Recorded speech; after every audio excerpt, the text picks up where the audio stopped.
तीन बहनों की लालची भाभी। करिश्मा, रेशमा और मनीषा तीन बहनें हैं। उनका एक भाई भी है, मयंक। मयंक अपनी बहनों को बहुत प्यार करता है, लेकिन मयंक की पत्नी सविता इस मामले में मयंक से बिल्कुल ही अलग है। वो अपनी ननदों का जितना बुरा कर सकती है उतना बुरा करती ही रहती है और अपनी ननदों पर हुक्म भी चलाती है। करिश्मा, करिश्मा, तुमने अभी तक नाश्ता नहीं बनाया? तुम्हारे भैया को ऑफिस जाने में देर हो रही है। हाँ भाभी, बस अभी बनाती हूँ। करिश्मा, तुम ये ढीलापन छोड़ दो। कल को पराये घर जाना है। वहाँ अगर तुम इस तरह से काम करोगी तो लोग क्या कहेंगे कि माँ ने और भाभी ने कुछ सिखाया नहीं। और तुम्हारी दोनों बहनें कहाँ हैं? अब रेशमा मार्केट गई है और मनीषा सो रही है। क्या? सुबह के 8 बज रहे हैं और ये महारानी अभी भी सो रही है? ये कहते हुए सविता अपनी सास दुर्गा देवी के पास जाती है। माँ जी, देख रही हो अपनी बेटियों के तौर तरीके? क्या हुआ बहू, सुबह सुबह क्या कर दिया मेरी बेटियों ने? अरे एक तो अभी अभी उठकर किचन में गई है, दूसरी सुबह सुबह बाहर चली गई और तीसरी अभी तक सो रही है। क्या करूं मैं इन तीनों का? मैं तो परेशान हो गई हूँ। जा जाकर उठा उससे और रेशमा से मैं बात करती हूँ। सविता सीधा मनीषा के कमरे में जाती है और उससे कहती है, महारानी जल्दी उठो, सूरज सर पर आ गया है। भाभी थोड़ी देर और सोने दो ना, मैं रात को लेट सोई थी। वो क्या ना, यूनिट टेस्ट चल रहे हैं। शराफत से उठती है या नहीं, या फिर पानी की भरी बाल्टी डालूं तेरे ऊपर? नहीं भाभी, मुझे बिस्तर में नहीं नहाना, उठती हूँ मैं। मनीषा जल्दी से उठकर बाथरूम में चली जाती है। सभी आराम से बैठकर नाश्ता कर रहे होते कि तभी रेशमा बाजार से हाथ में सामान लिए आ जाती है। रेशमा को देखते ही सविता उस पर बरस पड़ती है। लो, आ गई महारानी। ऐसा भी क्या सामान लाना था जो सुबह आंख मलते ही बाजार की तरफ रवाना हो गई? भाभी, कल आप ही तो चीख रही थी कि घर का सारा सामान मुझे ही लाना पड़ता है, घर में किसी को भी किसी काम से कोई लेना देना नहीं है। अब मैं बाजार जाकर सामान ले आई तो आपको इस बात से भी तकलीफ हो रही है? देख रही हो माँ जी, अपनी बेटी की जुबान कैंची से भी तेज चलती है। और मयंक, आप तो कुछ कहेंगे नहीं अपनी लाडली बहन को। रेशमा, अपनी भाभी से ऐसे बात नहीं करते। चलो माफी मांगो। भैया, मैं क्यों माफी मांगू? आप भाभी से बोलिए ना कि हम पर कम हुक्म चलाया करे। हम इस घर की बेटियां हैं और आपकी पत्नी की ननद है, नौकरानी नहीं। लो कर लो बात। इनकी भलाई के लिए कुछ भी बोलो तो इन्हें बुरा लग जाता है। इस घर में यही इज्जत है मेरी। देख लो माँ जी, आपकी बेटी किस लहजे में मुझसे बात कर रही है। सविता वहाँ से चली जाती है। मयंक को बहुत गुस्सा आता है, वो भी वहाँ से चला जाता है। फिर करिश्मा रेशमा को समझाती है, रेशमा, तुम्हें भाभी से माफी मांग लेनी चाहिए थी ना। लेकिन दीदी, मैंने कुछ किया ही नहीं, तो मैं माफी क्यों मांगू?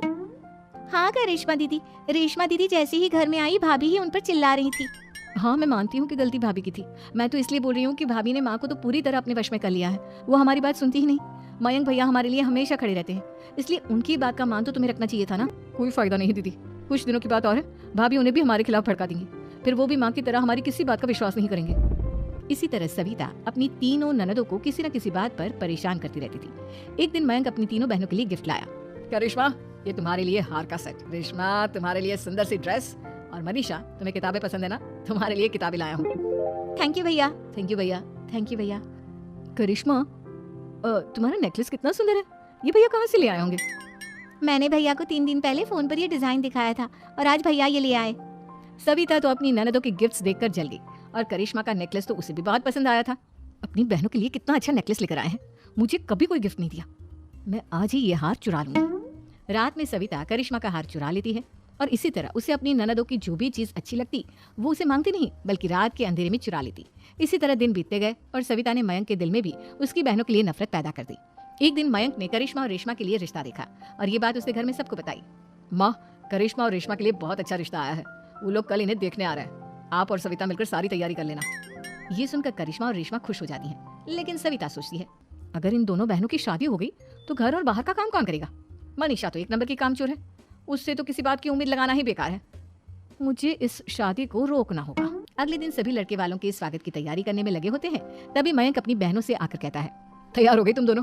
देखो, दोनों लड़के बहुत अच्छे हैं, मैं कोई कसर नहीं छोड़ना चाहता, इसलिए तुम उनके सामने अच्छे से बिहेव करना और अपनी भाभी से लड़ने मत लग जाना। करिश्मा, तुम वो नेकलेस पहन लो ना जो मैं तुम्हारे लिए लाया था। भैया, मैं बहुत देर से वो नेकलेस ढूंढ रही हूँ, लेकिन मुझे मिल ही नहीं रहा। क्या? तुमने नेकलेस खो दिया? तुम्हें पता भी है वो कितना महंगा था? तुम कोई काम ढंग से नहीं कर सकती। मयंक गुस्से में वहाँ से चला जाता है।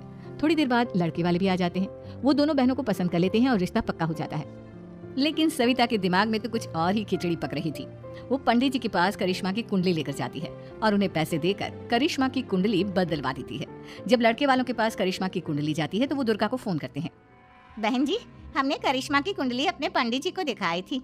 आपकी बेटी की कुंडली नहीं बल्कि दोषों का पिटारा है। देखिए, मैं और मेरे पति इन सब बातों में बहुत विश्वास करते हैं, इसलिए हम आपकी बेटी से अपने बेटे की शादी नहीं करा सकते। इस तरह करिश्मा का रिश्ता टूट जाता है और सभी घर वालों को बहुत दुख होता है। अब कविता सोचती है, चलो करिश्मा का तो रिश्ता टूट गया, अब रेशमा का भी रिश्ता तोड़ना है। क्या करूं? अब सविता आवाज बदलकर किसी अननोन नंबर से रेशमा के होने वाले ससुराल में फोन करती है। हेलो, मैं कौन हूँ कौन नहीं ये आपके लिए जानना जरूरी नहीं, बस इतना सुन लो कि रेशमा का 2 साल से किसी के साथ अफेयर चल रहा है। बस रेशमा का रिश्ता तोड़वाने के लिए सविता का इतना कहना काफी था। अब रेशमा का भी रिश्ता टूट गया। मयंक और दुर्गा देवी ने रेशमा को खूब खरी खोटी सुनाई और उससे बार बार उस लड़के के बारे में पूछने लगी। आप दोनों मुझे क्यों परेशान कर रहे हो? अरे कोई लड़का होगा मेरी लाइफ में तो मैं बताऊंगी ना, जब कोई है ही नहीं तो कहाँ से लाऊं मैं कोई लड़का? तो तेरे होने वाले ससुराल वालों को फोन किसने किया था? माँ मैं नहीं जानती किसने फोन किया था, मैं सच कह रही हूँ। मैं तो पहले ही कह रही थी इसकी लगाम खींच कर रखो, लेकिन मेरी सुनता ही कौन है? आप चुप रहिए भाभी, ये सब आपका ही किया धरा है। अब तीनों बहनों को विश्वास हो जाता है कि ये सब उनकी भाभी ही कर रही है। तीनों बहनें अपनी भाभी को सबक सिखाने के लिए एक वकील कर लेती है और घर में हिस्सा मांग। देखो भैया, माँ बाप की जायदाद में जितना बेटों का हक होता है उतना ही बेटियों का, इसलिए इस घर के 4 हिस्से होंगे और हमें अपना हिस्सा चाहिए। मैंने तुम्हारे लिए क्या क्या नहीं किया और तुम इस घर में हिस्सा मांग रही हो? भैया आप और माँ हम बहनों की कोई बात नहीं सुनते हो, और भाभी हमारी शादी नहीं होने देगी क्योंकि उन्हें लगता है कि आप हमारी शादी में ज्यादा पैसा लगाओगे और उन्हें हम जैसी फ्री की नौकरानी कहाँ मिलेगी। तो हम भाभी के साथ तो रह नहीं सकते, हम बहनों को अपना हिस्सा चाहिए। अरे तुम्हें शर्म आनी चाहिए अपनी भाभी पर ऐसा इल्जाम लगाते हुए, वो तुम्हारे बारे में कितना सोचती है। हाँ माँ, भाभी हमारे बारे में बहुत सोचती है, दिन रात बस यही सोचती रहती है कि किस तरह से अपनी तीनों ननदों को परेशान करूं, और कभी मुझे पढ़ने भी नहीं देती। दोनों बहनों का रिश्ता भी तो इन्होंने ही तोड़वाया है और रात में हमारे कमरे में आकर हमारी चीजें भी चुराती हैं। इसी तरह सविता की तीनों ननदें अपनी बात पर अड़ी रही। अब कोर्ट में तारीख भी शुरू हो गई। जब सविता को लगा कि उसकी तीनों ननद इतनी आसानी से नहीं मानने वाली, तो उसने अपने पति और सास को सारी सच्चाई बता दी और अपनी तीनों ननद से माफी मांगी। मयंक और दुर्गा को भी अपनी गलती का एहसास हो गया।